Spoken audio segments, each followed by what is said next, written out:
Preposition. तो preposition जो है यह एक रिलेशनशिप बताता है नाउन या प्रोनाउन के साथ किसी भी सेंटेंस में। जैसे एग्जाम्पल की बात करें तो अगर मैंने लिखा कि you are going to school, going to school. अब यहाँ देखो प्रीपोजिशन कौन है? यू। यू अब नहीं यू का जो संबंध है ये बताया जा रहा है कि स्कूल के साथ, है ना, टू लग के। यहाँ पे जो टू है ये संबंध जोड़ रहा है कि तुम कहाँ जा रहे हो, तो स्कूल जा रहे हैं, है ना। तो प्रीपोजिशन का मुख्य काम जो होता है, मेन काम ये होता है कि वो नाउन या प्रोनाउन के साथ, है ना, संबंध स्थापित करता है एक संबंध सेंटेंस में। कोई भी सेंटेंस जब लिखते हैं तब, है ना, मुख्य रूप से। कोई दिक्कत है इसमें? नहीं अब देखो ये क्या बताता है, इट इज यूजुअली शोज, ये प्राय यह दिखाता है कि जब सेंटेंस में हम प्रीपोजिशन का उपयोग करते हैं, यूज करते हैं, तो वो दिखाता है किसी प्लेस को या पोजीशन को। जैसे कि इस एग्जांपल में दिखाया गया स्कूल के बारे में, स्कूल एक प्लेस हो गया। या फिर ये टाइम को इंडिकेट करेगा, या फिर डायरेक्शन या मूवमेंट को, या फिर कोई ही रीजन बताएगा, जैसे कारण हो गया, पर्पस हो गया, उद्देश्य। जैसे मान लो कि हम स्कूल जा रहे हैं तो क्यों जा रहे हैं, अगर ये पर्पस बताए या कारण बताए तब भी प्रीपोजिशन वहाँ पे हेल्प करता है। या फिर मैनर बताएगा, कंपैरिजन बताएगा, रिलेशन बताएगा। तो प्रीपोजिशन के ये सब मुख्य कार्य हो गए, जो ये सब जब ये सेंटेंस में यूज होता है तब वो उस समय क्या क्या बताएगा। ठीक है। प्रीपोजिशन कंपेरिजन कंपैरिजन हो गया ना, जैसे कि मान लो कंपेयर करना, जैसे I am senior to you. देखो एग्जांपल ऐसा है, तुलना आई, करना हाँ कंपैरिजन मतलब तुलना करना। I am senior to you, senior to you, मैं तो तुमसे यू सीनियर हूँ।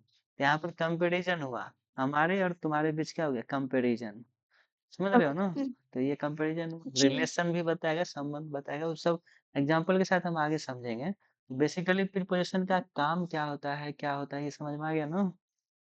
हाँ जी समझ अब देखो कॉमन प्रीपोजिशन जो नंबर होता है जिसके बारे में हम सेंटेंस में यूज करेंगे या उसके बारे में जब पढ़ेंगे, तो उसमें in, on, at, to, at to from, by, with, about, over, under, between, among, before, after, before after during, inside, inside outside, outside into, into onto, on to off, off for। for तो इसमें से बहुत सारे ऐसे ऐसे words हैं, जो ऐसे प्रीपोजिशंस हैं जिसके बारे में तुम लोग पहले से ही जानते हो, मतलब वैसे उस वर्ड्स को सुने होंगे, ऐसा है ना। तो अब इस वर्ड्स का क्या काम होता है, सेंटेंस में किस तरह से यूज होता है, या फिर ये किस टाइप से यूज हम करते हैं, ग्रामर में क्या रूल होता है, ये सब चर्चा करेंगे। तो जैसे यहाँ पे कुछ एग्जांपल्स लिए गए हैं। कह रहा है the book is on the table, तो ऑन यहाँ पर प्रीपोजिशन हो गया, और ये दिखा रहा है प्लेस, जगह। बुक कहाँ है, तो टेबल पर है। टेबल हाँ, दूसरा एग्जांपल ये दिखा रहा है ही विल कम एट 6, यहाँ पे एट प्रीपोजिशन है, एट 6 PM। ये क्या बता रहा है, ये टाइम बता रहा है। शी लिव्स इन दिल्ली, वह दिल्ली में रहती है, तो ये क्या बता रहा है, ये प्लेस बता रहा है। प्लेस कहाँ रहती है, दिल्ली में रहती है। तो ये सब बेसिकली जो है प्रीपोजिशन जो होता है, कैसे होता है, क्या होता है, उम्मीद करता हूँ समझ गए होंगे, है ना। अब देखो टाइप्स ऑफ प्रीपोजिशन, टाइप्स क्या होता है। तो जैसा कि हमने बताया था कि प्रीपोजिशन जो है टाइम भी बताएगा। तब टाइम जब बताएगा प्रीपोजिशन, तो हम उसका यूज सेंटेंस में कब और कैसे करेंगे। अब देखो पहला हो गया प्रीपोजिशन ऑफ टाइम, ठीक है।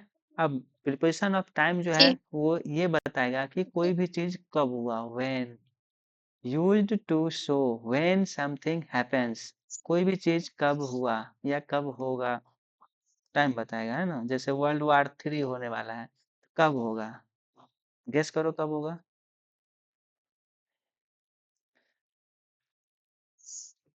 जैसे एट प्रीपोजिशन है, और एट का प्रयोग जब हम टाइम के रिस्पेक्ट में करेंगे तो होगा एग्जैक्ट टाइम। जब फिक्स्ड टाइम हो या फिक्स्ड पॉइंट हो। जैसे हमने कहा वह 3 बजे आवाज़ नहीं आएगा। आ रही है। फिर से आवाज़ नहीं आ रही है? हेलो? अब अगर आवाज़ नहीं आएगी तो रिकॉर्डेड वीडियो देखना पड़ेगा फिर। हेलो? Hello, hello, hello?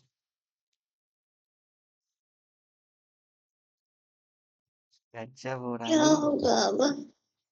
क्या होगा वही जो मंजूर खुदा होगा। आवाज़ आ रही है?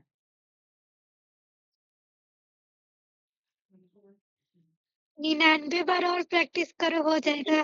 99 बार प्रैक्टिस करने के लिए पूरा ज़िंदगी बीत जाएगा ऐसे में, गुस्सा होगा ना। हेलो?